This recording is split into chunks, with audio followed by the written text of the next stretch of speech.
Hello friends, welcome back to my new YouTube video. आज के video lecture में हम डिस्कस करने वाले हैं फोलिक एसिड को, यानी कि विटामिन B9 को। आज का वीडियो लेक्चर हम नोट से नहीं बल्कि एक बुक से कर रहे हैं। और मैं विटामिन B9 आपको इस बुक से इसलिए पढ़ा रही हूँ क्योंकि मैंने नोटिस किया कि ये विटामिन यहाँ पर और ज़्यादा बेहतर तरीके से लिखा हुआ है as compared to my notes. तो मैं आपको बताती हूँ कि मैं आपको किस बुक से पढ़ा रही हूँ। तो ये बुक जो आया आप देख लें यहाँ पर, ये देखिए डैनिस आर फेरियर की ये बुक है, ठीक है। और ये बायोकेमिस्ट्री का रिवाइज्ड जो है एडिशन है। तो चलें जी, मैं इससे आपको आज पढ़ा रही हूँ। क्लियर हो गया। उसके बाद हम स्टार्ट करते हैं फोलिक एसिड को। तो यहाँ पर फोलिक एसिड बहुत ही इंटरेस्टिंग वे में राइट किया था, so that's why I decided कि मैं आपको यहीं से आज का लेक्चर गो थ्रू करवाऊँगी। फोलिक एसिड, जिसको आप सिंपली फोलेट भी कहते हैं, ये बेसिकली एक 1 कार्बन मेटाबॉलिज्म के अंदर इम्पोर्टेंट रोल प्ले करता है। अब आपको ऐसे तो समझ नहीं आएगी, तो मैं आपको बताती हूँ, परेशान नहीं होना। अब देखिए बेटा कि जो फोलिक एसिड है ये हमारे न्यूट्रिशनल डाइट में होना आपके मस्ट ही होता है। बहुत सारे, वैसे तो सारे विटामिन्स बहुत ही इंपॉर्टेंट है हमारी बॉडी में, लेकिन फोलिक एसिड के क्या इंपॉर्टेंट रोल्स हैं स्पेशली लेडीज़ के अंदर, तो मैं आपको आज बताती हूँ। Folic acid is essential for the biosynthesis of several compounds. हमारी बॉडी के अंदर ऐसे बहुत सारे कंपाउंड्स हैं जिनके बनने के लिए बॉडी के अंदर फोलिक एसिड का होना ज़रूरी होता है। अब ये जो फोलिक एसिड की डेफिशिएंसी है, इसको वैसे अगर जनरली बात करूं तो folic acid deficiency is probably the most common vitamin deficiency in United state. तो देखा गया कि यूनाइटेड स्टेट्स के अंदर जो वैसे तो विटामिन्स बहुत सारे ऐसे होते हैं जिनकी डेफिशिएंसी होती है, लेकिन सब विटामिन्स में से विटामिन B9 को ही देखा गया कि बहुत ज़्यादा डेफिशिएंसी इसकी यूनाइटेड स्टेट्स में है। और पार्टिकुलरली जो ख़ास तौर पर उन औरतों के अंदर, उन लेडीज़ के अंदर जो कि प्रेग्नेंट वुमेन होती हैं, और उसके अलावा उन इंडिविजुअल्स के अंदर जो कि अल्कोहल इंटेक करते हैं, ठीक है, जो अल्कोहल कंजप्शन करते हैं, और जो प्रेग्नेंट लेडीज़ होती हैं उनके अंदर विटामिन B9 की यानी कि फोलिक एसिड की बहुत ज़्यादा डेफिशिएंसी नज़र आई है। अब ऐसा क्यों हुआ तो वो हम देखते हैं। अब हम सबसे पहले स्टार्ट करेंगे इसके फंक्शंस के बारे में, ठीक है। तो फोलिक एसिड यहाँ पे लिखा है टेट्राहाइड्रोफोलेट। टेट्राहाइड्रोफोलेट जो है, जिसको हम सिंपली THF भी कहते हैं, ये फोलेट की एक रिड्यूस्ड कोएंजाइम फॉर्म है, ठीक है। Tetrahydrofolate as the reduced coenzyme form of folate. अब ये जो हमारे पास रिड्यूस्ड कोएंजाइम है, ये क्या करता है कि ये डोनर से क्या करता है कि एक कार्बन फ्रेगमेंट को रिसीव करता है और फिर इसको जो है इंटरमीडिएट्स को आगे जो है उसको ट्रांसफ़र कर देता है ताकि अमाइनो एसिड्स की सिंथेसिस की जा सके। अब कौन से अमाइनो एसिड की सिंथेसिस करनी है और कौन से अमाइनो एसिड से वो डोनर जो है वो डोनर होंगे जहाँ से वो कार्बन लेगा, तो मैं आपको बताती हूँ। इसको डोनर जो चाहिए होते हैं वो है जैसे कि सीरीन, ग्लाइसिन, हिस्टिडीन, ये वो डोनर हैं जहाँ से टेट्राहाइड्रोफोलेट 1 कार्बन फ्रेगमेंट रिसीव करता है और उसके बाद इंटरमीडिएट्स को दे देता है कि आपने क्या करना है कि अमाइनो एसिड्स की सिंथेसिस करनी है। और वो ख़ास अमाइनो एसिड जिनकी सिंथेसिस के अंदर ये इन्वॉल्व है वो हैं प्यूरीन न्यूक्लियोटाइड्स एंड थायमिडीन मोनोफॉस्फेट। अब ये दोनों प्यूरीन न्यूक्लियोटाइड और थायमिडीन मोनोफॉस्फेट दोनों जो हैं ये पायरिमिडीन न्यूक्लियोटाइड जो हैं की टाइप्स हैं। आप सिंपली के आपने देखा होगा पायरिमिडीन के अंदर जो है दोनों आ जाते हैं, प्यूरीन एंड थायमिडीन, जो कि DNA के अंदर इनकॉर्पोरेटेड फॉर्म के अंदर प्रेजेंट है। क्लियर हो गया। नेक्स्ट हम बात करते हैं इसकी न्यूट्रिशनल एनीमिया को लेकर। अब आप सोचेंगे एनीमिया का इससे क्या लेना देना है, तो यस है, बहुत बड़ा लिंक है।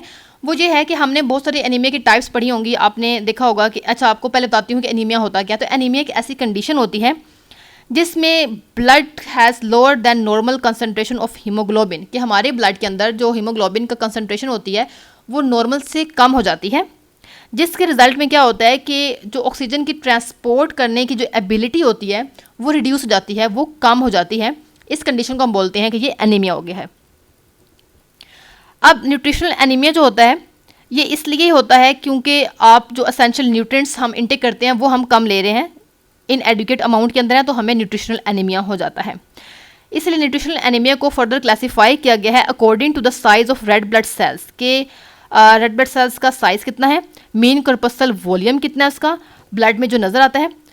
एक होता है यहाँ पे हमारे पास माइक्रोसाइटिक एनीमिया, ठीक है, एक होता है मैक्रोसाइटिक एनीमिया और एक होता है मेगालोब्लास्टिक एनीमिया। अब सिंपली क्या है कि माइक्रोसाइटिक एनीमिया जो है ऐसा टाइप ऑफ एनीमिया होता है जब आपको आयरन की डेफिशिएंसी हो जाती है, आपकी बॉडी के अंदर आयरन नहीं है इतना, उसके रिजल्ट में क्या होगा कि आपको माइक्रोसिटिक एनीमिया हो जाता है। सेकंड, अगर हम न्यूट्रिशनल एनीमिया की टाइप देखें, क्योंकि न्यूट्रिशनल इसलिए क्योंकि आयरन हम इनटेक करते हैं अपनी डाइट के अंदर। सेकंड देखें तो वो है मैक्रोसिटिक एनीमिया। मैक्रोसिटिक एनीमिया क्यों होती है? क्योंकि macrocytic anaemia results from a deficiency in folic acid और विटामिन B9। तो ये वो पॉइंट था जो मैं आपको बताना चाहती थी कि मैक्रोसिटिक एनीमिया आपको तब होता है जब आपके बॉडी के अंदर, आपके ब्लड के अंदर फोलिक एसिड की डेफिशिएंसी हो जाती है, तो आपको ये एनीमिया हो जाता है। सो ये जो मैक्रोसिटिक एनीमियाज हैं इनको हम कॉमनली मेगालोब्लास्टिक भी कहते हैं। क्यों कहते हैं? Because a deficiency of either vitamin, कि आपको विटामिन की डेफिशिएंसी हो गई है वह बहुत की, तो it causes accumulation of large immature red blood sales precursor. तो हमारी बॉडी के अंदर, हमारे ब्लड के अंदर रेड ब्लड सेल्स के जो प्रिकर्सर्स हैं वो एक्यूमुलेट होना शुरू हो जाते हैं, जिसको हम बोलते हैं मेगालोब्लास्ट। ठीक है, कि इकट्ठे होके मेगालो बड़े बड़े जाते हैं, तो उसको बोलते हैं मेगालोब्लास्ट। और ये एक्यूमुलेशन होती कहाँ पे? तो हमारी बोन मैरो के अंदर होती है और हमारे ब्लड के अंदर होती है। क्लियर हो गया जी? तो ये वो रीज़न थी जिस वजह से हम कह रहे हैं कि ये इतना बड़ा फॉल्ट हो जाता है कि अगर हम फॉलिक एसिड इंटेक नहीं करते तो हमारी बॉडी के अंदर ये कंडीशंस हो जाती हैं। अगर एनीमिया हो जाए तो आपको पता है ये बॉडी के लिए सीवियर होता है। सो सेकंड हम बात करेंगे फोलेट एंड एनीमिया, कि फोलेट और एनीमिया का हम कुछ लेवल चेक करते हैं। हमारे जो है ब्लड के अंदर inadequate serum level of folate can be caused by increase demand, कि हमारे ब्लड के अंदर फोलेट का लेवल क्यों कम होता है? हम तो इंटेक कर रहे हैं। वो इसलिए कि समहाउ क्या होता है कि सम टाइम हमारी बॉडी के अंदर जो फोलेट है उसकी रिक्वायरमेंट ज़्यादा हो जाती है, उसकी डिमांड ज़्यादा होती है। वो कब होती है? जैसे कि आप देखें लेडीज़ के अंदर, प्रेग्नेंट लेडीज़ के अंदर और जो लैक्टेटिंग मदर्स होती हैं उनके अंदर जो है फोलेट की डेफिशिएंसी इसलिए ज़्यादा होती है क्योंकि उनको डिमांड ज़्यादा है, उनको ज़्यादा से ज़्यादा फोलेट रिक्वायर होता है। सो दैट्स वाई उनको ये एनीमिया ज़्यादा कंडीशन होती है। देन हम देखते हैं यहाँ पर कि जी ऐसे पर्सन जिनको अल्कोहल कंजप्शन की आदत होती है, ठीक है, जो कि अल्कोहल इंटेक करते हैं, उनको बहुत बड़ा ये कंडीशन आ जाती है कि उनको भी ये एनीमिया हो जाता है। और ऐसे पर्सन जिनको कुछ ड्रग्स के साथ जो है वो ट्रीट किया जा रहा होता है, उनके ट्रीटमेंट हो रहे होते हैं, ठीक है, लाइक कैंसर के काफ़ी ट्रीटमेंट्स हैं, आप कीमोथेरापी कुछ भी, तो इनमें क्या होता है कि आपको फोलेट की डेफिशिएंसी हो जाती है। देन हम बात करते हैं क्योंकि ऐसा क्यों होता है? क्योंकि उनके अंदर जो है वो डाईहाइड्रोफोलेट रिडक्टेज इनहिबिटर जो होता है ये बेसिकली कामकार होता है। वो क्या करता है कि फोलेट को अंदर रहने ही नहीं देता है, ठीक है। अब फोलेट फ्री डाइट जो होती है वो इसकी डेफिशिएंसी जो है 1 हफ्ते के अंदर कर देती है। यानी कि एक बंदा अगर फोलेट को इंटेक नहीं कर रहा तो 1 हफ्ते के अंदर जो है उसकी डेफिशिएंसी नज़र आ जाती है कि भाई इसको तो एनीमिया हो गया। क्योंकि इसके अंदर फोलिक एसिड की डेफिशिएंसी हो चुकी है। क्लियर हो गया?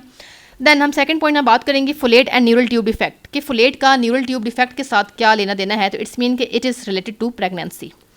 सो आपने देखा होगा कि न्यूरल ट्यूब डिफेक्ट्स के अंदर 2 डिफेक्ट्स बहुत इंपॉर्टेंट या फिर ज़्यादा देखे जाते हैं, वो है स्पाइना बाइफिडा एंड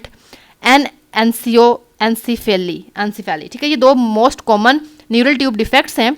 आपने देखा होगा या फिर एस्टिमेटेड है कि अप्रोक्सीमेटली 3000 प्रेगनेंसीज जो हैं यूनाइटेड स्टेट्स के अंदर एनुअली ऐसी होती हैं जिनके अंदर न्यूरल ट्यूब डिफेक्ट्स होते हैं। क्योंकि वो pregnant ladies folic acid deficiencies का शिकार होती हैं। क्लियर हो गया?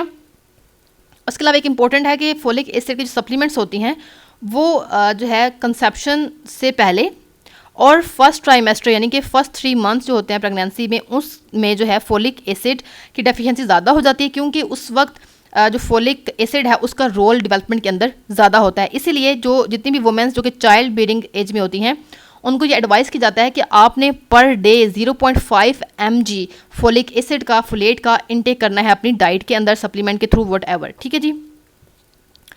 और उसके अलावा जो है यहाँ पे एक इम्पॉर्टेंट पॉइंट कि फूड, जी हाँ जी, 1998 के अंदर फिर क्या हुआ कि क्योंकि हमने कहा कि यूनाइटेड स्टेट्स में बहुत ज़्यादा इसका मसला आ रहा है, तो वहाँ पर 1998 के अंदर US food and drug administration authorised ने क्या किया कि उन्होंने कहा कि फोलिक एसिड को आप व्हीट फ्लोर के अंदर, गंदम का जो आटा है उसके अंदर, और जो ग्रेन्स हैं बाकी जो कि बहुत ज़्यादा यूज़ किए जाते हैं, चावल आप कहने कुछ इस तरह के, तो उनके अंदर उन्होंने कहा है कि हम फोलिक एसिड को थोड़ी थोड़ी मिकदार में मिक्स कर देंगे ताकि क्या हो कि इसकी डेफिशिएंसी ज़्यादा हमारे मुल्कों में ना हो, ठीक है। जिसके रिजल्ट में क्या हुआ, उन्होंने कहा कि एक डाइटरी सप्लीमेंटेशन देखिए तो अप्रोक्सीमेटली 0.1 mg पर डे जो है एक पर्सन को फोलिक एसिड मिलता रहता है।